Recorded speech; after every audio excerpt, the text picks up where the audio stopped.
시편 56편 8절 한 절만 봉독하겠습니다. 나의 유리함을 주께서 계시하셨사오니 나의 눈물을 주의 병에 담으소서. 이것이 주의 책에 기록되지 아니하였나이까. 아멘. 오늘 이 시편 56편 8절 말씀을 통해서 주님의 눈물병이라는 제목을 주셨습니다. 이 시는 다윗이 하나님께 고백한 기도요 시입니다. 다윗이 가드에서 블레셋인들에게 잡히게 됩니다. 그 위험하고 참담한 속에 목숨을 걸고 눈물로 기도하였던 내용인데, 다윗이 8절에 나의 눈물을 주의 병에 담으소서라고 말합니다. 하나님 앞에 눈물을 받아 저장해 주시는 눈물병이 있다라는 가상의 믿음입니다. 물론 로마 시대 고대 사회에서 죽은 사람을 그리워하며 흘린 눈물을 이렇게 담아서 관에 넣어주는 풍습도 있어요. 그러나 이것은 그 내용은 아닙니다. 오늘 이 눈물병이라는 해석은 원래는 병이 아니라 가죽 부대 있잖아요. 젖이나 물이나 포도주를 담는 동물을 잡아 만든 가죽 부대예요. 어쨌든 이것은 주님이 직접 너희들이 나에게 눈물을 쏟고 더 소중한 것을 쏟는다면 가죽 부대에 담겠느냐, 그릇에 담겠느냐. 주님이 정말 우리의 눈물을 담아주신 눈물병은 주님 당신의 심장이라고 하셨습니다. 우리가 주께 드리고 기억해 달라고 간구할 것이 액체 중에 3가지가 있습니다. 그리고 그 액체는 아마도 우리의 마음과 영혼과 인생의 모든 것이 될 수 있는 것들인데, 오늘 말씀처럼 눈물이 있습니다. 또 수고하며 흘리는 땀이 있습니다. 생명을 바치며 쏟는 피가 있습니다. 그래서 여러분은 그 주님의 심장 눈물병에 여러분의 눈물과 땀과 피를 부어 드릴 수 있기를 주의 이름으로 축복합니다.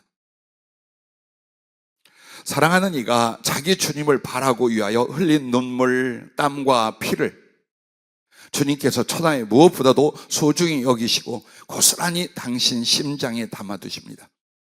그리고 나서 당신의 눈물과 당신의 땀과 당신의 피로서 여러분의 그 기도와 수고에 대하여 응답하시고 부어주신다라고 약속하셨습니다. 그러므로 말라기 3장 16절과 계시록 20장 12절에 보면 이런 말씀이 있어요. 그때 여호와를 경외하는 자들이 피차에 말하며 여호와께서 그것을 분명히 들으시고 여호와를 경외하는 자와 그 이름을 존중히 여기는 자를 위하여 여호와 앞에 있는 기념책에 기록하셨느니라 라고 말합니다. 그리고 계시록 20장 12절에는 생명책이 있다고 말합니다. 즉 이 말은 여러분의 모든 언행심사, 하나님을 향해 했던 모든 것들에 대해서는 하나님은 결코 잊지 않는다. 반드시 그것을 기억하며 갚으신다라는 뜻이에요. 그게 생명책이며 여호와 앞에는 기념책이라는 것이요. 그런데 하늘나라에는 글자로 쓰는 책이나 노트는 없습니다. 그러면 과연 우리들이 주님을 사랑했고 주님을 향하여 뿌렸던 그 눈물과 땀과 피를 담아주시는, 그래서 그것을 기록해놓은 생명책이 무엇일까요? 역시 예수님의 심장이라고 하죠. 한 인간에게 심장이 상징하는 바는 그의 영혼이며 그의 사랑이며 그의 존재의 중심입니다. 결코 여러분들이 살아가는 삶 속에서 주님을 인하여 주님을 향하여 흘렸던 그 눈물과 땀과 피는 헛되지 않는다. 그리고 좀 이 3가지가 주 안에서 나의 존재의 전부다. 내 인생 전체이며 나의 주님을 향한 사랑의 전체인 줄로 압니다. 그러면 먼저 눈물을 주님 눈물병 그 심장에 담아드린다는 것, 이것입니다. 내가 주 앞에 흘리는 눈물은 마음을 다하여 드리는 기도입니다. 여러분이 기도하지 않고도 나의 마음을 주님께 드리거나 그 마음과 주님 마음과 연락하고 교제할 수 있는가? 없어요. 절대로 일어나지 않아요. 그래서 인간에게 혹 하나님께 나온 사람들에게 기도라고 하는 은혜를 주신 것은 나의 마음을 하나님을 향하여 쏟아 부을 수가 있게 하는 거예요. 그리고 그 마음 속에 기도를 받으신 하나님이 그 속에 당신의 눈물, 당신의 마음을 섞어서 나에게 응답하고 만나주시고 역사하시는 거예요. 여러분은 눈물이라는 것을 어떻게 생각하셔요? 악어의 눈물 말고, 가식이나 유선으로 목적을 가지고 흘리는 눈물 말고, 여러분의 정직한 감성에서 나오는 눈물은 여러분의 본심과 진심이에요. 억울해서 흘렸던, 슬퍼서 흘렸던, 간절해서 흘렸던, 기뻐서 흘렸던 그 눈물이라는 건 사실 마음의 진심과 전심을 나타냅니다. 그래서 여러분들이 기도할 때에 주님 앞에서 눈물로 기도할 것을 성경은 누누이 말해요. 눈물조차 나지 않는다는 건 그렇게 간절함과 감동, 안타까움의 절실한 아픔을 느끼는 애통함, 이게 결여되어 있다는 뜻이에요. 하나님 앞에. 그러면 나의 이런 간절한 그 눈물의 기도가 주님 눈물병에 담길 건데 눈물이 안 나. 그런 마음의 감동이 일어나질 않아. 그럼에도 그 마음이 주님 심장에 옮겨질까요? 아니요. 아니에요. 그래서 여러분은 기도를 할 때 나의 주관과 나의 마음으로 하지 말아요. 성경대로 하셔요. 주님이 기도를 여러분에게 허락하신 건 현실의 문제만을 돕기 위해서가 아니에요. 마음을 당신에게 향하여 드릴 수 있도록 하려는 거예요. 그래서 여러분의 마음이 눈물이 되고 기도가 되어 주님 앞에 차곡차곡 쌓여지고 그 심장에 뿌려질 수 있도록 그런 신앙생활이 될 수 있기를 바랍니다. 그래서 주님을 사랑할 때 제일 먼저 마음을 다하고 라고 말하잖아요. 그 마음을 다하는 게 뭘까요? 나의 기도 속에 내 마음을 눈물로 아뢰이는 그 쏟아내는 이 모습입니다. 그래서 이렇게 주 앞에 마음을 다하여 기도하는 그 사람의 눈물, 주님은 그 기도를 다시 당신의 눈물로 이루어 주신답니다. 즉 내가 아파하는 것, 내가 사모하는 것, 내가 괴로워하는 것, 내가 주님을 향하여 표현하고자 하는 것, 그 눈물을 보면서 마음속에 긍휼이, 자비가 확 일어난다 이 말이에요. 그래서 사람으로 치자면 어머니의 눈물이 되고 아버지의 눈물이 돼서 내 새끼, 내 자식, 내가 너를 왜 돕지 못하겠느냐. 그래, 내가 너의 위로고 너의 생명이다 하고 그 눈물 우리보다 더 흘리시며 여러분을 돕고 여러분의 눈물을 닦아주시며 그 기도를 들어주신다 그 말입니다. 오늘 이 시편 56편 다윗의 이 기도는요, 그가 진실했고 온전하고 충성되었는데 이스라엘 초대왕 사울에게 미움을 받기 시작해요. 그가 다음 왕위에 오를 것 같은 거예요. 그래서 잡아 죽이려고 할 때 그 아들 요나단의 도움으로 인하여 도망을 쳤어요. 황급히 고향을 떠나고 가족을 떠나고 간 곳이 어디야? 블레셋 가드 왕에게 갔어요. 그 지역으로 갔는데 그 블레셋 가드 지역은 이 다윗을 보자마자 알아본 거예요. 쟤 골리앗 때려잡은 놈입니다. 그래서 사울이 죽인 사람은 천천히요, 다윗이 우리를 죽였는데 만만이라고 아주 이게 K-팝처럼 유행이 되어 있습니다.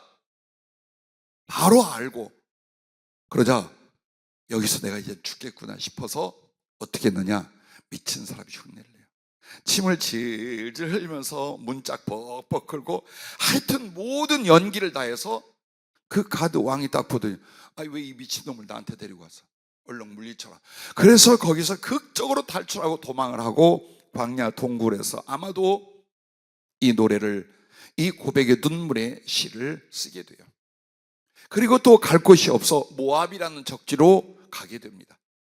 정말 방황하고 헤매이며 하루하루를 연명할 수 없는 고통과 위기 속에서 오직 하나님께 자기의 눈물로써 그 마음을 아뢰고 호소하고 있어요. 우리는 이렇게 시편을 볼 때에 앞에 붙어 있는 서두에 글이 있어요. 다윗의 빅담시 인도자를 따라 요낫 엘렘 르후김에 맞춘 노래, 이렇게 했어요. 아마도 이 말은 어떤 장단과 곡 있나 봐요.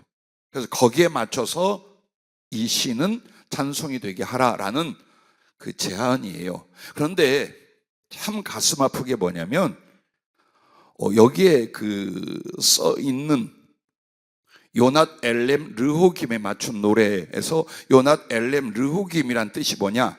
낯선 자들 사이에 있는 벙어리 비둘기에 관하여 라는 표현이에요. 얼마나 애절하고 슬픈 표현입니까? 아마도 이 다윗의 고백과 시를 작곡하고 편곡한 사람이 붙였을 거예요. 분명히 다윗이 직접 한 게 아니라. 근데 어떤 마음을, 다윗의 그때 그 심정, 그 처지를 가장 은유적으로 시적으로 잘 표현한 거예요. 바로 이 표현이라는 거예요. 가슴이 뭉클한데 낯선 자들 사이에 있는 벙어리 비둘기에 관하여. 비둘기는 그 구구대는 소리로 자기의 필요를 구하고 자기의 기쁨과 자기의 동료나 짝을 찾습니다. 즉 소리를 내지 않는 비둘기는 생존할 수가 없고 그 가슴이 존재할 수가 없어요. 근데 벙어리가 돼서, 그것도 주인이나 자기를 사랑하고 이뻐하는 그런 이들 사이가 아니라 낯선 이들, 어쩌면 비둘기조차도 사냥할 그런 사람들 사이에서 가슴도 눈물도 소리도 내지 못하는 벙어리 비둘기에 관하여. 다윗이 그랬어요. 혹 여러분도 그런 시간을 살아봤습니까? 아니면 지금도 어떤 처지나 심령은 낯선 사람들 사이에서 한마디 말도 못하는 벙어리 비둘기처럼 이 안타까움과 아픔을 가지고 살아가십니까?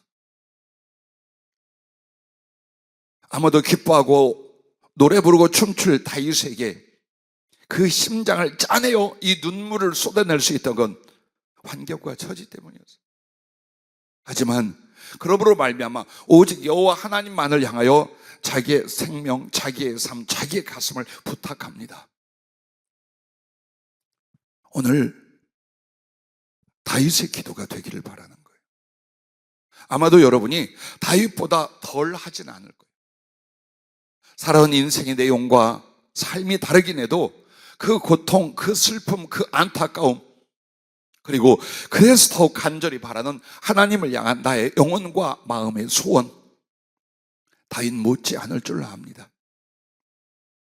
여러분이 힘들고 어려울 때 다윗을 생각하며 이 말씀을 기억하세요. 낯선 자들 사이에 있는 벙어리 비둘기에 관하여. 그러나 여러분, 낯선 자들 사이에 있지 않습니다. 벙어리 비둘기가 아닙니다. 얼마든지 주님을 향하여 가슴을 열고 내 눈물도, 내 기쁨도, 내 영혼도, 내 모든 걸 다 쏟아내어 부탁하고 의지하고 아뢰을 수 있는 하나님의 자녀, 예수님의 사람들인 줄로 믿습니다. 자, 눈물의 기도에 관해서 막달라 마리아로 추정되는 누가복음 7장 44절 46절에 그 한 죄인이란 여인, 막달라 마리아는 7 귀신이 들려 있었어요. 여러분, 나는 귀신 들린 사람들이나 귀신 들린 교인들을 많이 봤어요. 쫓아내고 치유도 되고 그랬는데, 귀신이 하나 정도, 어찌 하나 둘 셀 수 있겠습니까만은 약간 귀신이 잡고 오고만 해도요 인격을 잃어요. 자기의 마음과 자기의 정신, 자기의 존재와 자아를 잃어버리게 돼요. 그리고 더럽거나 두렵거나 악하게 사람을 만들어요. 근데 7이라 아주 총체적으로 귀신이 떼거지로 들어간 한 여인, 그의 과거가 주님을 만나기 전까지가 어떤 비참함, 어떤 고통, 어떤 죄 짐작 안 해도 짐작할 만해요. 그런데 그가 예수님을 만났어요. 그리고 예수님이 죽음보다 더 고통스럽고 수치스러운 7 귀신 들린 그 상황에서 쫓아내시고 자기를 살려줬어요. 그러므로 그 뒤 이 여자의 인생은 예수님을 사랑하고 예수님을 섬기는 것 외엔 아무것도 없었어요. 어쩌면 일곱 귀신, 그보다 더 악하고 어려운 처지에 있던 여러분과 나, 그래서 지옥을 향하던 여러분과 나를 주 예수의 십자가로 살려줬는데 우리는 이런 의지, 이런 사랑, 이런 가슴 안 가져도 되나요? 나는 감동이 없는 구원의 확신은 가짜라고 봅니다. 교회를 다니고 어려서부터 신앙생활을 해서 나는 분명히 천국에 가, 예수님을 믿어 구원을 받아서, 그런데 오던 사랑의 감동, 그 주신 은혜에 대한 사랑에 대한 감사로 말미암아 드릴 헌신의 각오나 서원이나 감동이 없는 그 구원은 가짜라 그 말이에요. 구원 못 받은 거예요. 예수 그리스도의 생명과 사랑은 그렇게 여러분에게 알지도 못하게 오지 않아요. 이 여인을 보세요. 주님을 만나고 죄사함을 얻고 생명을 얻은 사람이 어떤 감사와 어떤 눈물과 어떤 감격으로 그리스도를 사랑해 가는가를 성경은 우리에게 제시해주고 가르쳐주는 말씀이에요. 그 여자는 대접받지 못하고 사랑받지 못하고 존경받지 못한 채로 초대받은 예수님을 향하여 주님 발 뒤로 왔습니다. 그리고 그 발을 잡고 펑펑 우는데 그 눈물이 얼마나 많은지 예수님의 발을 다 적셨어요. 긴 머리를 풀러서 주님의 발을 닦았어요. 그리고 평생에 한번 가질까 말까 하는 값비싼 향기로운 향유를 가져다가 예수님 발에 부어드리고 입맞추기를 쉬지 않았어요. 이 장면을 보면서 여러분 계속 오랫동안 묵상하고 들어왔을 거예요. 그 여인이 주님을 발을 잡고 흘렸던 눈물은 곧 주님 향한 그녀의 마음이었고 주님 향한 기도였어요. 발을 닦아드리고 향유를 부어드리면서 그 발에 입 맞추는 것은 그 마음에서 일어난 사랑과 감사를 실천하는 행위였어요.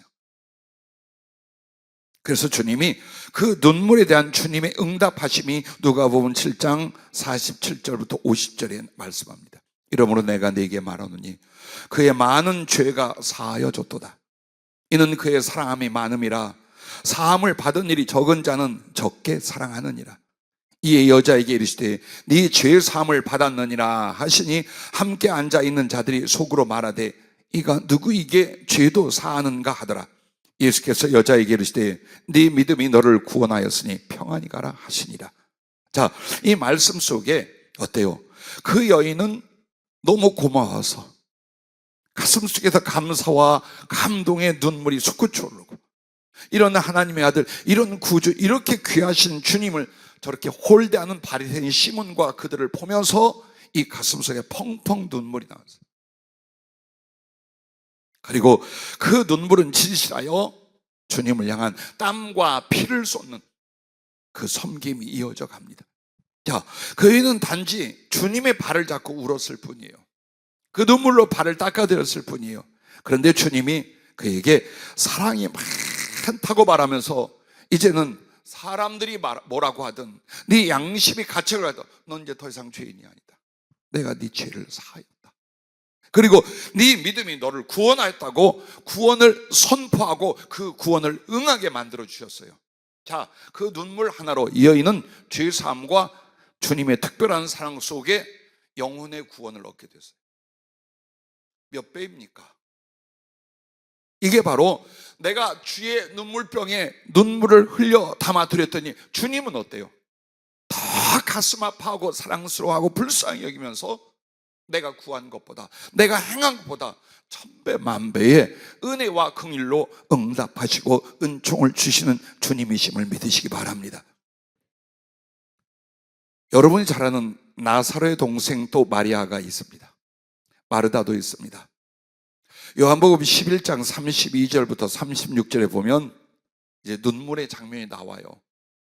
마리아가 예수 계신 곳에 가서 배웠고 그 발 앞에 엎드려 이르되 주께서 여기 계셨더라면 내 오라버니가 죽지 아니하였겠나이다.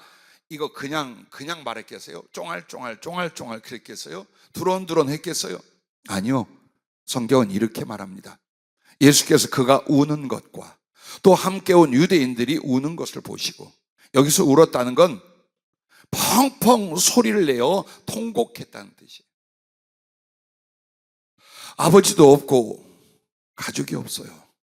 오라비 한 사람 의지하여 여동생 둘이 산 아주 가난한 베다니의 사람들이에요. 그들은 예수님이 친구였고 예수님이 아버지 같았어요. 가장 친했던 그 예수님이 친구라 하는 나사로가 죽어가고 있는데 자기들이 사람을 보내 와서 살려달라고 했는데 주님이 안 왔어요. 오라비에 대한 아픔, 그 죽음에 대한 서러움, 그리고 주님을 보자마자 이제는 어때요?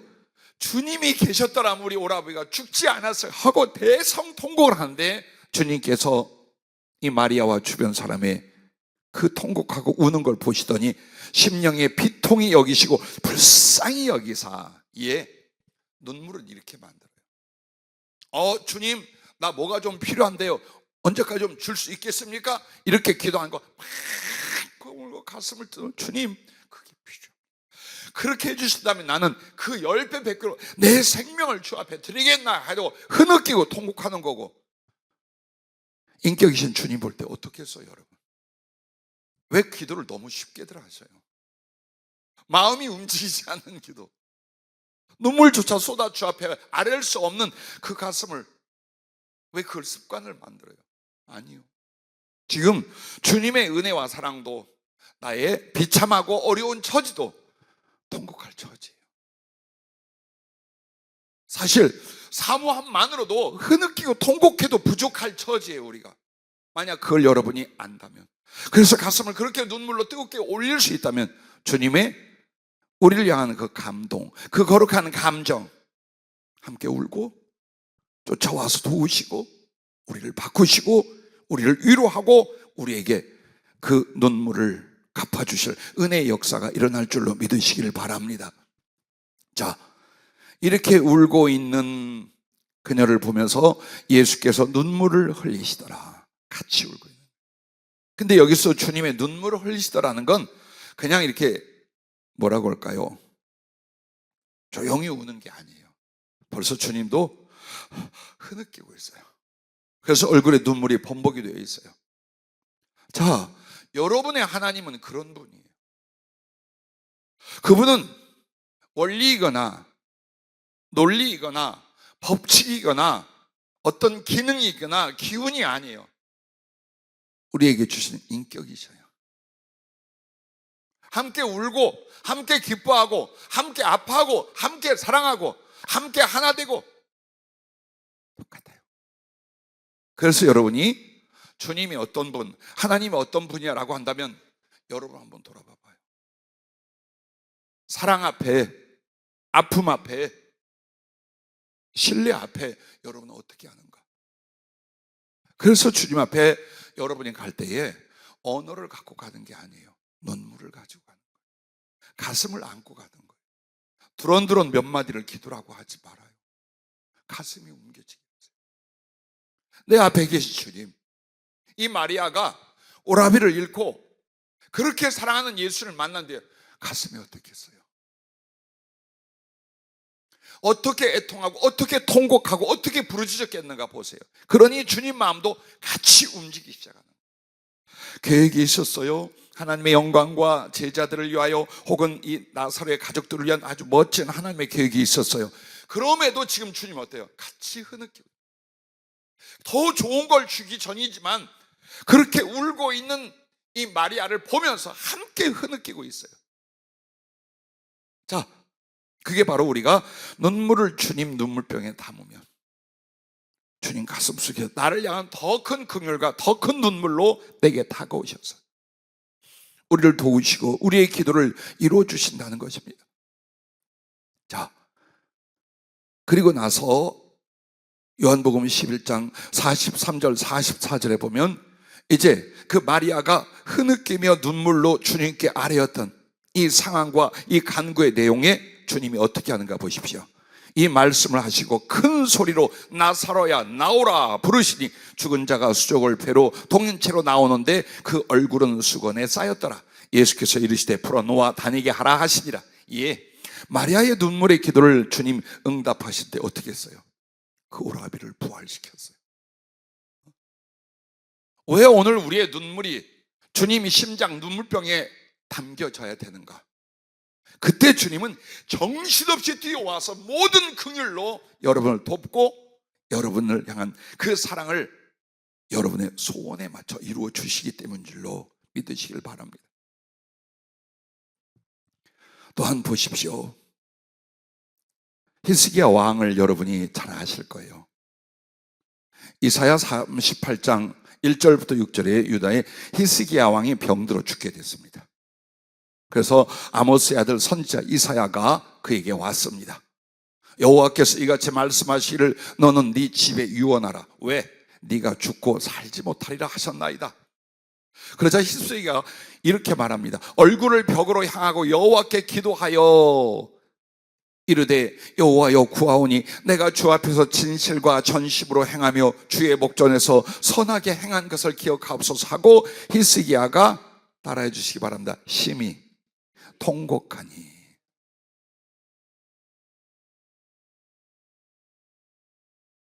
정말 통곡할 내용 아니에요?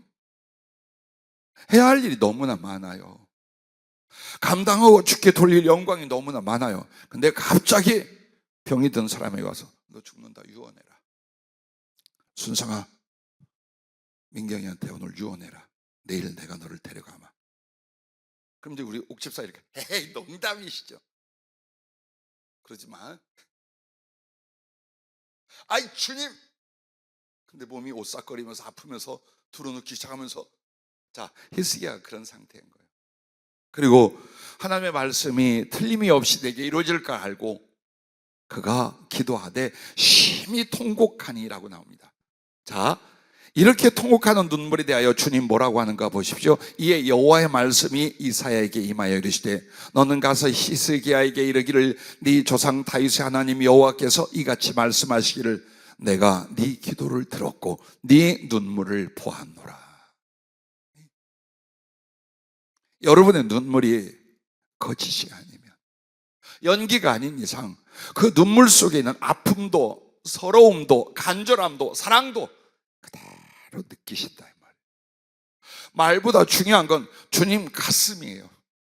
여러분의 소리로 전하는 그 언어의 내용이 아니라 어떤 가슴으로 주님을 사모하고 갈망하고 있는가예요. 그게 통하고 그게 나누어지게 하는 것, 그게 바로 눈물로 드리는 기도더라 그 말씀입니다. 그래서 주님께서 내가 네 수 안에 15년을 더하고 너와 이 성을 아수르 왕의 손에서 건져내겠고 내가 또 이 성을 보호하리라, 이렇게 죽게 된 히스기야의 통곡의 기도를 들으신 주님께서 내가 네 눈물을 보았노라 하시면서 그를 살리고 예루살렘을 아수르로부터 지켜주십니다.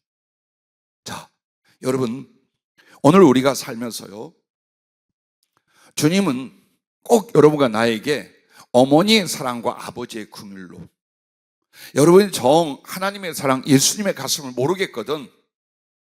그때도 이렇게 말하는 사람이었어요. 목사님, 상담 왔어요. 나는 아버지에게 하도 냉정하고 혹독하게 다루어 컸기 때문에 하나님 아버지 하면 하나님에 대한 마음이 싹 식습니다. 아, 이런 참, 실제로 겪어봤어. 그래서 사람이 가장 중요한 건 부모나 가족, 지인을 통해서 사랑을 받는 거예요. 사랑을 받지 못하면 사랑을 할 수도 없고 느낄 수도 없고 하나님께 대해서도 마찬가지인 거예요. 자, 하지만 주님께서 이스라엘을 향하여, 오늘 우리를 향하여 어떤 가슴인가, 그것을 이사야 49장 15절 16절에 이렇게 말씀합니다. 여인이 어찌 그 젖 먹는 자식을 잊겠으며 자기의 태에서 난 아들을 긍휼히 여기지 않겠느냐. 그들은 혹시 잊을지라도 나는 너를 잊지 아니할 것이라. 내가 너를 내 손바닥에 새겼고 너의 성벽이 항상 내 앞에 있나니. 예, 그래요.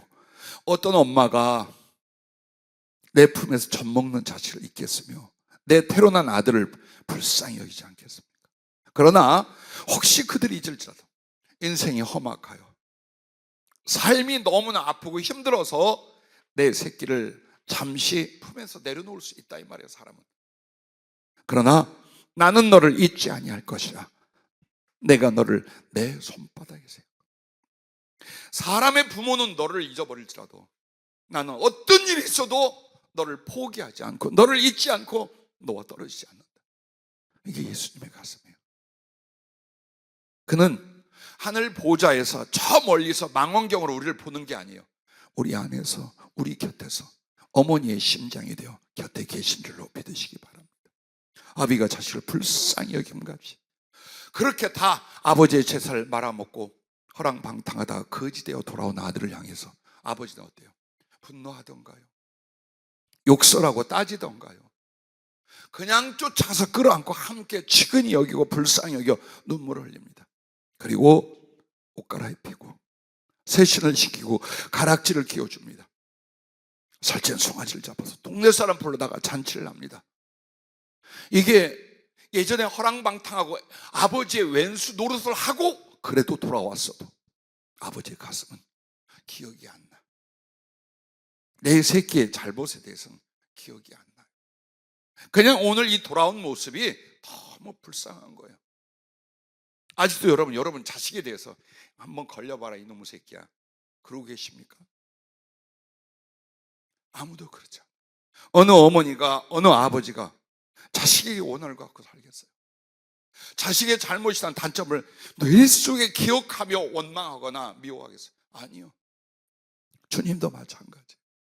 여러분의 잘못이나 여러분의 부족함이나 허물을 주님은 아주 더럽고 악하게 여기는 게 아니에요. 내가 가서 고쳐줘야 될 병이라고요. 내 새끼 가서 내가 내 살과 피를 내어서 저를 싸매고 치료해서라도 저 죄에서 저 죄의 병에서 내가 살리리라, 깨끗게 하랴. 그게 주님의 가슴이에요.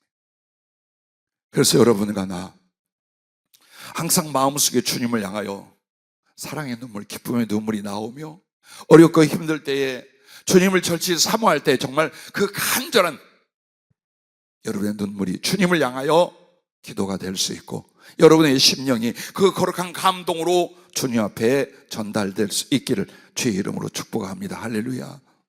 자, 두 번째는 이제 땀 차례예요.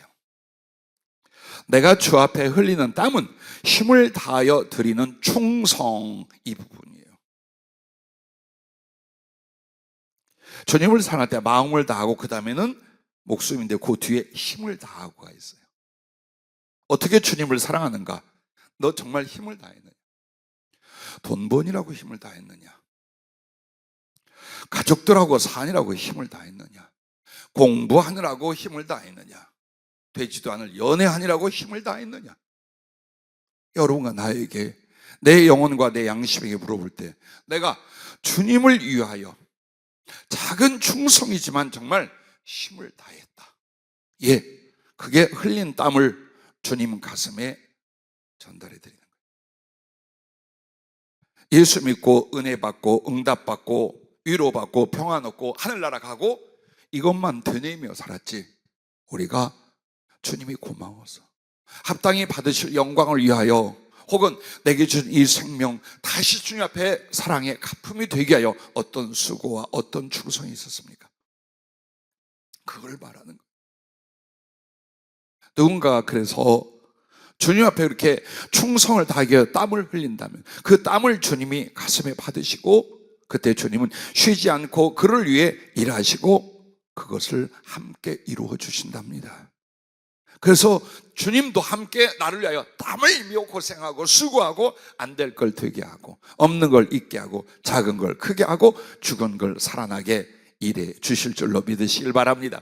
자, 항상 일하시는 주님을 요한복음 15장 17절에 이렇게 말합니다. 예수께서 그들에게 이르시되 내 아버지께서 이제까지 일하시니 나도 일한다 하시니 요한복음 8장 29절에는 나를 보내시니가 나와 함께 하시도다. 나는 항상 그가 기뻐하신 일을 행함으로 나를 혼자 두지 아니하셨느니라. 아멘. 자, 여러분도 이런 고백이 있어요. 나를 보내시니가 나와 함께 하시도다. 나는 항상 그가 기뻐하신 일을 행함으로 나를 혼자 두지 아니하셨느니라. 여러분이 이 말을 해야 돼요. 내가 이 말을 해야 돼요. 왜 주님이 나와 함께 하는가? 왜 주님이 나의 생명, 나의 능력, 나의 동행하는가? 그가 기뻐하신 일을 내가 항상 함으로. 할렐루야. 이거라는 거예요. 이거. 가정 가지 못합니까? 여러분의 사업이나 직장이 있으면 못합니까? 아니죠. 안 하는 거죠. 안 하는 거죠. 그리고 여러분 지금 이 나이 먹도록 그렇게 쏜살같이 생명과 주님을 사랑하고 섬길 기회를 날려버렸답니다. 지금 우리가 손에 쥐고 있는 이걸 위하여 진작부터 하나님을 알고 그리스도의 십자가의 사랑을 알면서도 이렇게 빨리 갈 줄 몰랐죠? 이렇게 시간이 빠를 줄 몰랐죠? 그런데 우리가 뭘 했습니까? 그래서 항상 하나님 말씀은 지나간 것을 잊고 이제부터야, 오늘부터야, 할렐루야, 이뤄낼 수 있기를 바랍니다. 자, 그러므로 우리 주님께서 당신을 위해 땀 흘려 수고하고 충성하는 자들을 향하여 이렇게 말씀하셨습니다. 하나를 심어 100을 거두게 하시는 주님의 역사입니다. 즉 마태복음 13장 23절 말씀, 좋은 땅에 뿌려졌다는 것은 말씀을 듣고 깨닫는 자니 결실하여 어떤 것은 100배, 어떤 것은 60배, 어떤 것은 30배가 되느냐. 근데 이 100배가 한 개 심어 100배 된다 이 말이에요. 즉 여러분이 땀 흘려 주의 일이라 복음의 일이라 하나님을 향한 사랑과 봉사 충성을 애쓰는 거 헛되지 않아. 그게 내게 돌아오게 할 때는 100배가 되게 한다. 그럼에도 복음을 위하여, 선교를 위하여, 혹은 교회 봉사 섬김을 위하여 하나님이 기뻐하실 그 일을 위하여 수고 안 하실 겁니까? 그런데도 못합니까? 자, 얼마나 즐거운 일인지, 얼마나 복된 일인지 주 예수 그리스도를 위해서 하는 것, 그를 위하여 작은 봉사에서 모든 걸 바칠 수 있는 충성의 일까지, 그게 얼마나 복되다는 걸 아는 순간 여러분은 성령의 사람, 예수 십자가의 사람, 하나님의 특별한 사랑의 사람이 된 거예요. 그러지 않게 몰라. 일주일에 겨우 가서 예배 드리고 오는 것도 무슨 공 세우고 온 줄 알아요. 힘들고 어려운 거예요. 십자가를 져볼래요? 빌라도의 법정을 거쳐 골고다로 올라가 볼래요? 나사렛 예수처럼? 아니요. 그 모든 처참한 지옥의 형벌과 저주 같은 수고와 고생은 주님이 맡아주시고 여러분 주 안에서 행복하며 생명을 얻고 할 수 있는 작은 수고로 하나님께는 영광을, 다른 영혼들에게는 사랑과 복음을 나눠주라는 거예요. 그게 생활이 되고 우리의 삶의 행복이 될 수 있도록 하나님은 모든 은혜로 지원해 주시고 함께 계시고 일하신 줄로 믿으시기 바랍니다. 고린도 교회의 사도 바울이 마케도니아 교회에 대한 이야기를 해요. 그때 당시 예루살렘 쪽에 유대 땅에 굉장히 큰 흉년이 들어서 믿음의 성도들이 굶고 아사하고 있었어요. 또한 그 지역이 너무나 어려웠어요. 그것은 약간의 구제헌금으로 될 일이 아니었어요. 사도 바울이 기도하면서 자기가 세웠고 자기가 살렸던 많은 양들과 여러 지역 교회에 편지를 보내기 시작했어요. 너희들은 신령한 걸로 도움을 받지 않았느냐? 이제 그 시작된 예루살렘 유대 땅의 형제들을 위하여 먹을 것을, 살 수 있게끔 우리가 구제 봉사를 모으자. 그렇게 해서 여러 곳에 편지를 보내고 사람을 보냈어요. 고린도는 굉장히 흥청망청할 만큼 물질이라든지 혹은 문화라든지 못된 짓거리라든지 다 가득한 지역이에요. 그래서 교회도 꽤 재정이라든가 힘이 있었어요. 그러나 그리스 쪽 마케도니아 교회는 너무너무 어려웠어요. 그럼에도 그들이 형제를 위하여 죽어가는 사람들을 살리기 위하여 어떻게 수고하고 땀을 흘렸는가를 고린도 교회에 사도 바울이 편지하며 이렇게 말합니다. 형제들아, 하나님께서 마케도니아 교회들에게 주신 은혜를 우리가 너희에게 알리노니 환난의 많은 시련 가운데서 그들의 넘치는 기쁨과 극심한 가난이 그들의 풍성한 연보를 넘치도록 하게 하였느니라. 내가 증언하노니 그들이 힘대로 할 뿐 아니라 힘에 지나도록 자원하여 이 은혜와 성도 섬기는 일에 참여함에 대하여 우리에게 간절히 구하니 우리가 바라던 것뿐만 아니라 그들이 먼저 자신을 죽게 드리고 또 하나님의 뜻을 따라 우리에게 주었도다. 지금 이 내용이 무슨 말인가? 굉장히 환난을 겪고 핍박을 당합니다. 그러므로 말미암아 육체적 정신적으로 어려울 뿐만 아니라 사업을 할 수가 없어요. 산업을 지킬 수가 없어요. 그러므로 교회와 교회를 다니는 성도는 극심한 가난이 와 있단 말이에요. 그런데 사도 바울의 이 이야기를 듣고 막 흥분하기 시작한 거예요. 내가요 아무것도 없이 쪽박지 않은 그들이 우리가 할게요 하고, 그들이 정말 즐겁게 힘을 모아서 힘에 지나도록 그렇게 드리면서 동시에 어때요? 우리가 하게 해달라, 우리도 이 일을 하게 해달라 하고 바울에게 강력하게 요청을 했다는 거예요. 얼마나 울었을까? 바울은 그들의 그 모습을 보며, 그 섬김과 중심을 보며 얼마나 울었을까 싶어요. 만약 바울이 자기가 가르치고 양육한 그 양들이 그렇다면, 그래서 울었다면 예수님은 어땠을까요? 그 섬김과 그 봉사와 그 헌금 드림으로 사람을 돕고 살리려는 그들의 그 중심에 대하여 주님은 얼마나 울었을까요? 여러분과 나에게 거두절미하고 가장 잘 신앙생활하는 건 뭐냐? 예수님을 감동시키는 거예요. 하나님을 감동하게 하는 거예요. 적은 것 가지고, 연약하고 늙고 병들고 보잘것 없어도 힘껏 아름다운 사랑의 실천을 해나가는 것, 그게 바로 주의 종도 기쁘지만 하나님은 얼마나 기뻐하고 주님은 얼마나 감격의 눈물을 흘리겠습니까? 그래서 바로 이 마케도니아 교회에 어떻게 하나님께서, 주님께서 그들과 그 봉사와 땀 흘림과 섬김에 대해서 함께 하시고 은혜를 주셨는지요? 고린도후서 9장 10절 이렇게 말합니다. 심는 자에게 씨와 먹을 양식을 주시니가 너희 심을 것을 주사 풍성하게 하시고 너희 의의 열매를 더하게 하시리니. 걱정하지 말라. 우리가 씨앗을 얼만큼 사랑과 봉사를 위해서 심었어. 그러면 주님께서 우리에게 그 씨를 뿌릴 수 있도록 더 종자 씨를 주며 동시에 먹고 살 수 있도록 양식을 너희에게 주지 않겠느냐라는 거예요. 만약 우리가 이 약간의 한 줌의 것을 가지고 오면 먹을 수도 없어. 이 겨울을 지날 수도 없다고 합시다. 씨를 뿌릴 것도 없다고 합시다. 그럼에도 사라밧과 아버처럼 그 한 줌의 것을 가지고 주님을 위하여 사랑과 봉사와 충성으로 심었어요. 그때 주님은 먹을 수 있도록, 그리고 널리 씨를 뿌릴 수 있도록 얼마든지 갚아주신다. 할렐루야. 그걸 말씀을 하고 있는 거죠. 그렇게 해서 여러분들 하여금 물질적인 문제나 육체적인 문제를 넘어서서 의의 열매를 더하게 하시려고.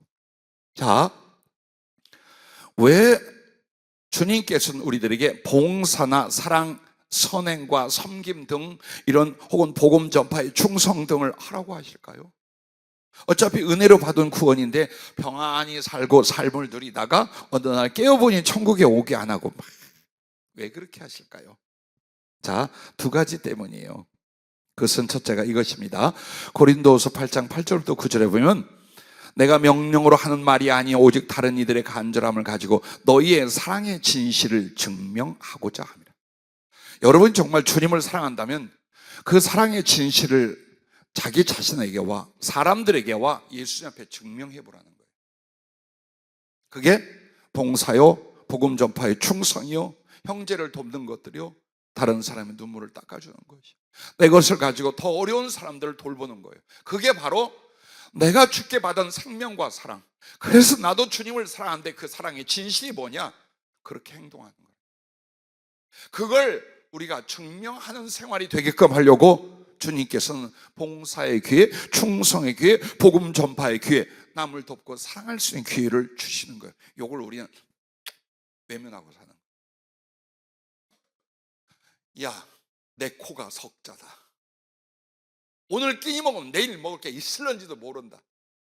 혹은 고통이 머리부터 발끝까지 와 있어. 내 몸뚱이 하다 내가 못 움직이는데 어떡하라고? 라고도 할 수 있어요. 그러나 성령으로 주의 십자가의 사랑을 받고 그것이 타오르고 있는 사람은 아무리 가난하고 병들고 연약해도 주님을 향한 사랑이 타오르고 있습니다. 그런데 그 주님을 향한 사랑은 생각만이 아니에요. 주님이 원하고 주님이 기뻐한 대로 형제와 이웃들에게 긍휼을, 자비를, 사랑을, 섬김을, 복음을 계속 나누게 하는 거예요. 그렇게 해서 여러분이 자기 자신과 사람과 하나님 앞에 내가 주님을 사랑하는 사랑의 진실을 증명하게 하고자 봉사나 충성을 우리에게 기회로 주셨다는 거예요. 그리고 무엇보다도 이제 이걸 만들어 주시려고 합니다. 우리 주 예수 그리스도의 은혜를 너희가 알거니와 부요하신 이로서 너희를 위하여 가난하게 되심은 그의 가난함으로 말미암아 너희를 부요하게 하려 하심이라. 즉 주님은 씨가 되어 주셨어요. 그래서 주님 따라 여러분이 사랑과 복음 전파 혹은 남을 돕는 그 충성을 땀으로 씨를 뿌리기 시작하면 이제 주님이 어떻게 여러분을 가난한 자를 부요하게 만드는 심령에서부터 짝박하고 인색하고 고통스럽고 겁먹고 사는 이 가슴에 하나님에 대한 신뢰와 사랑의 여유가, 평안이, 남을 돌아볼 수 있는 배려가 가득해져 커지기 시작하는 한 인격체 안에서, 그게 바로 부요예요. 돈이 있고 없고가 아니에요. 능력이 있고 없고가 아니에요. 내 마음속에서 주 예수께서 끊임없이 부어주신 은혜와 사랑 경험했고 앞으로도 그럴 거야. 그러므로 나는 작은 일에 충성하고 사랑하면서 내 마음속에 어때요? 믿음과 사랑이 풍성해요. 그 믿음과 그 사랑은 염려와 두려움을, 그리고 인색함과 영혼에 대한 미움이나 서운함을 싹 없애기 시작해요. 그렇게 해서 여러분의 심령에 부요가 임하게 하고, 그렇다면 그 심령에 그리스도의 부요가 온 사람에게 물질은 안 줄까요? 권세는 안 줄까요? 지혜는 안 줄까요? 하나님을 섬겨 더 큰 봉사와 복음 전파의 사역을 위하여 안 주실까요? 왜 안 줘? 얼마든지 주시는 거예요. 그러나 주님은 스스로 나서서 내가 이걸 해볼게요 라고 한 게 아니라 심령의 부요를, 예수 그리스도로 말미암아 심령의 부요를 만들고 이것을 그릇으로 하여 이제 퍼주고 나눠주는 그의 삶과 사업이 되게 하실 줄로 믿으시길 바랍니다. 이게 바로 주님이 주신 약속이에요. 그래서 여러분들에게 아주 적은 걸 맡겨놓고 저 혼자 퍼먹고 사는지, 저만 위해 사는지, 혹은 아주 인색한지 지켜보신다 그 말이에요. 그런데 사랑하고 베풀고 나누고 복음을 전파하고 다른 영혼을 위하여 주님 때문에 애를 썼어요. 그럼 그 작은 일을 주님께서 받으시고 뭐라고 하느냐? 주인이 이르되 잘하였도다 착하고 충성된 종아, 네가 적은 일에 충성하였으면 내가 많은 것을 네게 맡기리니 네 주인의 즐거움에 참여할지어다. 자, 우리는 그저 작은 것 가지고 주님께 고마워서 마땅한 사랑이기에 섬기고 복음 전하고 수고했어요. 그래서 땀이 조금 흘렀어. 근데 그 땀을 딱 가져다가 무슨 보물처럼 당신의 가슴에 딱 둔 거예요. 그리고는 이제 우리가 어떻게 해요?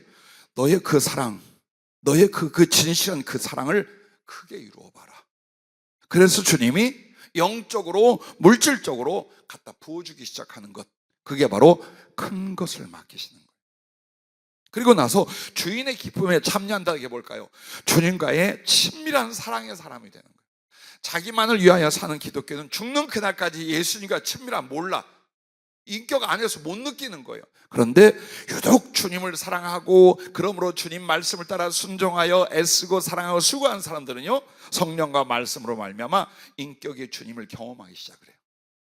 내 안에서 사랑으로 살아 역사한 예수님. 그래서 그 주님과의 친밀함의 거룩한 기쁨을 누리고 기도하면 응답하고 가야 할 길을 말씀으로 안내하고 참은 천국에 계신 주님이 아니라 오늘 내가 오른손으로 꼭 잡고 가라는 나의 친구, 나의 아버지, 나의 형제처럼 주님이 그렇게 해주신다 그 말이에요. 그러다가 하늘나라에 가면 그 사랑과 충성을 위한 사람들을 위하여 주님이 베푸시는 영광과 상급과 사랑이 있어요. 바로 그걸 누리게 한다는 것이 주인의 기쁨에 참여할 것이다. 할렐루야. 바로 이 부분이에요. 그래서 여러분의 인생은 고난을 겪게 하는 게 아니에요. 기회로 주신 거예요. 근데 멍청한 우리들이 죽을 고생을 산다고 생각하는 거예요. 어느 상황에도 하나님의 은혜와 사랑을 받을 수 있는 기회, 그리고 우리 그 주님 앞에 나의 작고 가난함에도 나의 사랑을, 그리고 먼 장래에 당신과 내가 함께할 하나님 나라를 나로 하여금 준비시키는 바로 그 기회를 계속 주고 계신 거예요. 외로워하지 마세요. 아파하지 마세요. 염려하지 마세요. 오늘 내가 예수님을 사랑하여 내가 할 수 있는 힘 안에서 눈물 흘리고 땀 흘리면 돼요. 주님이 하셔요. 내가 많은 걸 꼼쳐두고 주의를 안 하는 건지, 자꾸 가난하고 보잘것없지만 정말 사랑과 충성을 하고 있는 건지, 내 양심도 알지만 주님이 아셔요. 그래서 주님이 그런 사람들과 함께 일하고 역사하고 그 뜻을 성취시켜 주신다는 것을 잊지 마시기를 바랍니다. 오병이어 역사에 제자들은 손을 탈탈 털었어요. 주님 아시잖아요. 우리가 뭐 있습니까? 근데 이렇게 엄청난 모래떼 같은 사람들을 먹이려면 어떻게 합니까? 아, 주님 보냅시다. 가서 지네가 사 먹고 오도록 합시다. 그래도요, 최소한 돈 1,000만 원, 2,000만 들어가겠는데요. 이렇게 계산하고 있어요. 그때 아이 하나가 떡 5개, 말린 물고기 2마리, 한마디로 한 끼나 2끼의 도시락을 엄마가 싸줬나 봐요. 그걸 내놨어요. 그리고 하는 말이 제들, 그러나 이게 뭐 얼마나 되겠습니까? 라고 말합니다. 요한복음. 근데 주님께서 어떻게 하십니까? 가지고 와라. 그리고서 그것을 앉았는데 남자 장정들만 5,000명이에요. 예수께서 떡을 가지사 축사하신 후에 앉아있는 자들에게 나눠주시고 물고기도 그렇게 그들의 원대로 주시니라. 소원이에요. 내가 우리 교회 가족들과 믿음의 동지들과 또 앞으로 우리가 만나야 될 사람들을 돕는데 영적으로나 물질적으로나 육신적으로나 삶과 하늘나라에 있어서 원대로 주기를 원해요. 솔직히 주님 그런 사역 하고 가게 해주십시오. 근데 주님은 어떻게 했어요? 우리의 작은 섬김과 그 땀을 받으시고 얼마든지 그렇게. 그래서 여러분과 나에게 능력이 없다, 물질이 없다, 이거 한탄하지 말라는 거예요. 지금 하면 되는 거예요. 그럼 주님이 더 크게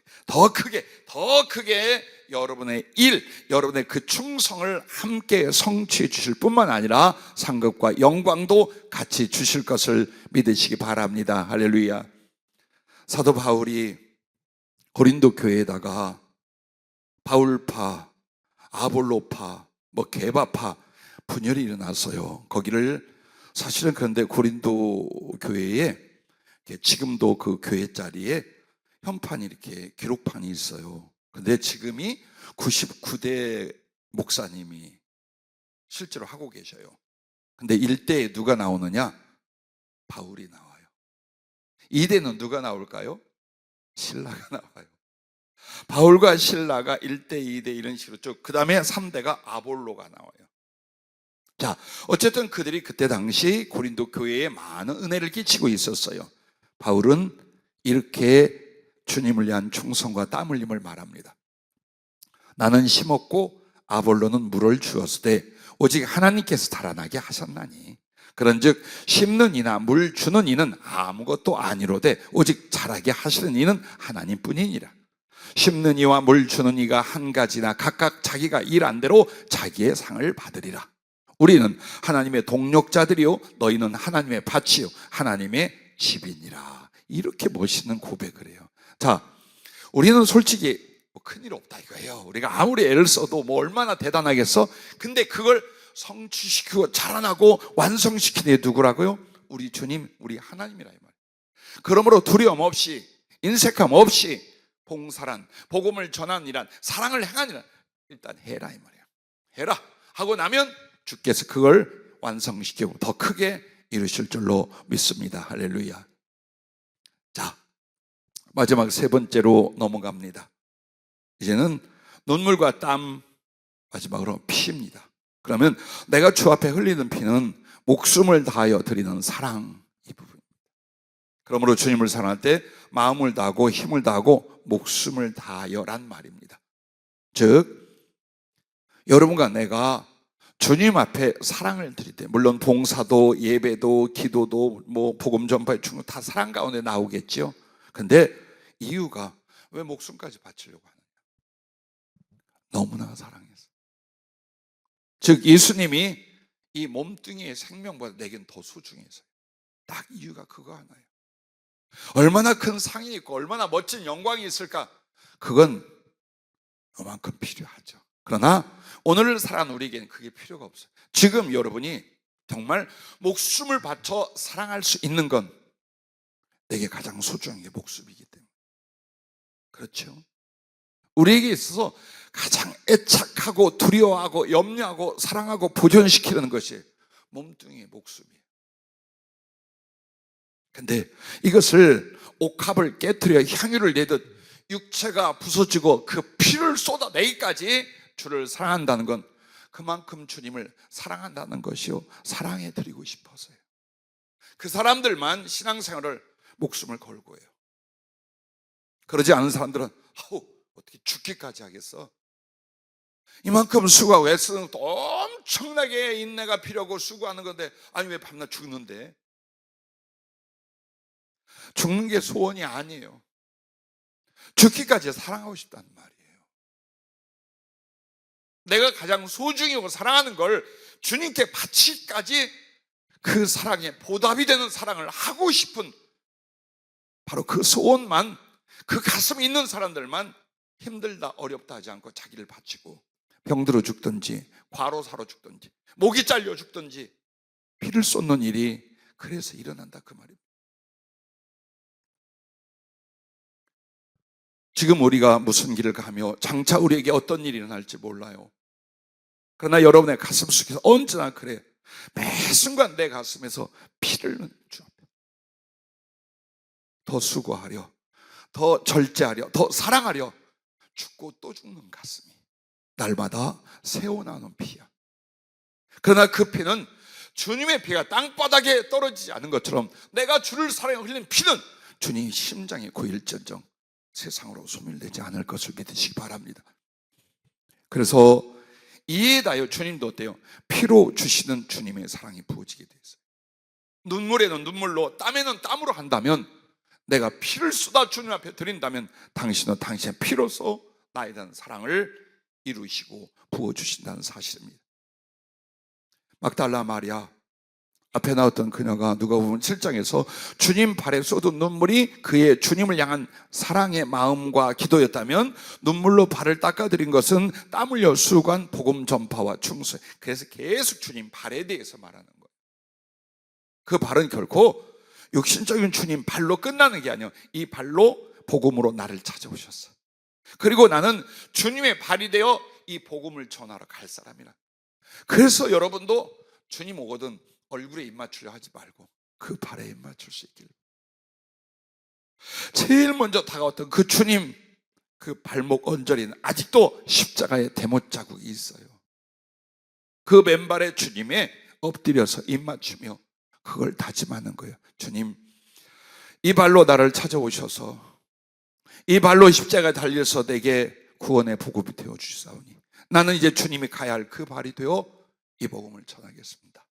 여기에 나의 생명을 바치겠습니다. 그걸 말하는 거예요. 그래서 이 막달라 마리아가 향유를 부어드리며 그 발에 입맞춘 것은 자기의 생명을 바치는 피의 전제였던 거예요. 포도주를 쏟는 제사가 전제예요. 그건 피에 대한 상징. 생명을 바치는, 생명보다 더 소중하게 사랑을 드리려는 성도들의, 사도들의, 혹은 이 막달라 마리아 같은 사람들의 바로 그 마음, 그 서원이었던 거예요. 자, 내게 가장 소중하고 값진 걸 드렸어요. 더 이상 무엇으로 주님 사랑을 못하겠어요. 그래서 주님이 나를 따라오려거든 자기를 부인하고 자기 십자가를 지라는 게 뭘까요? 목숨 내려놔라 이 말이에요. 내가 너를 만나 너를 구원하고 너를 사랑할 때 나도 내 목숨을 다 바쳤어. 너도 나를 믿어 내 생명을 얻고 나와 함께 가려면 네 그 보잘것없는 목숨 하나 버려야 된다 이 말이에요. 대단한 거 아니에요. 어차피 죽어. 여러분과 나는 어차피 죽어요. 근데 사람을 길을 쓰다가 사고로 죽을래요? 노안으로 죽을래요? 병으로 죽을래요? 아니면 코로나로? 아니요. 주님을 향한 사랑과 충성을 위하여 기꺼이 목숨을 던질 수 있는 아름다운 사랑의 생명이 될 수 있기를 주의 이름으로 축복합니다. 할렐루야. 자, 그래서 이 막달라 마리아가 자, 그 뒤에 어떻게 한 줄 알아요? 다 도망을 쳤어요. 주님이 십자가 달릴 때 막달라 마리아는 그 십자가 밑에 와 있었어요. 그리고 주님이 부활했다고 하는데도 이렇게 찾아보고 없으니까 다 집으로 가버렸어요. 베드로도 요한도 다 갔어요. 근데 그 무덤에서 끝까지 버티고 있는 게 막달라 마리아였어요. 근데 이게 얼마나 위험한 행동인 줄 압니까? 유대인들이 혈안이 되어 있어요. 지금 그리고 예수 믿는 백을 다 잡아주기 위하여 혈안이 되어 있는데 그 십자가 밑에 가서 펑펑 울고 예수님 찾고 있어요. 그 빈 무덤에 와서 예수님 찾고 거기서 헐레벌 떠 누가 우리 주님 시체 누가 가져갔냐, 누가 이러고 있어요. 그 말은 이미 생명을 바쳤어요. 예수님을 위하여 죽는 거 두려워하지 않고 있는 거예요. 우리는 성경을 읽을 때 그 부분을 볼 수 있어야 돼요. 왜 예수님이 부활하여 하늘에 올라가기 전에 막달라 마리아를 먼저 만나죠? 그만큼 사랑하고 있는 거예요. 이 마리아는 목숨을 이미 뛰어넘었어요. 그래서 주님이 하늘에 가셨다가 다시 내려올 그 기간도 주님도 제거한 거야. 나 여기 있어. 애야, 나 그냥 죽지 않았어. 시체로 없어진 거 아니야. 나 여기 있어. 아이고 주여 하래. 만지지 마라. 내가 아직 아버지께 가지 않았다. 그 말은 여러분과 나의 부활은 하늘에서 이루어질 거예요. 그러나 주님의 부활은 어디서 이루어져야 돼요? 그 무덤에서 그 시신을 통해 이루어져야 돼요. 그래서 주님이 오셨고 성령으로 부활하셔서 이제 하늘로 올라가는 이 과정이에요. 그러니까 우리가 굉장히 애매해요. 왜 주님이 그 부활해서 하늘에 올라가시고 아버지께 올라가기 전이란 말을 했을까? 이 과정이에요. 그럼에도 주님을 사랑하여 생명을 드리고 있는 여인에게는 주님께서 그 생명을, 그 피로 말미암아 만든 부활의 생명을 그에게 먼저 보여주신 것이다 믿으시기 바랍니다. 그래서 이 마리아는 그 뒤에 가난한 사람들, 병든 사람들, 특히나 창기들이 회개하고 돌아왔는데 살 길이 없잖아요. 주로 그런 사람들을 구제하고 돌보면서 복음을 전하는 일을 해요. 그래서 유대 땅에서도 점점 소아시아 지역, 예베소 지역까지 가서 큰 공동체를 이뤄요. 하지만 바울을 항상 미워하고 죽이려고 따라다녔던 유대인들이 역시 이 마리아에 대해서 엄청 미워하고 싫어합니다. 어느 날 산을 넘고 산을 넘어 두 자매와 함께 많은 물건들을 구제하러 가지고 가다가 숨어있던 유대인들이에요. 돌로 맞아 죽어요. 그리고 무덤도 없어요. 왜냐하면 찾지 못하도록 벌판에 던지고 그 돌무더기로 쌓아버렸어요.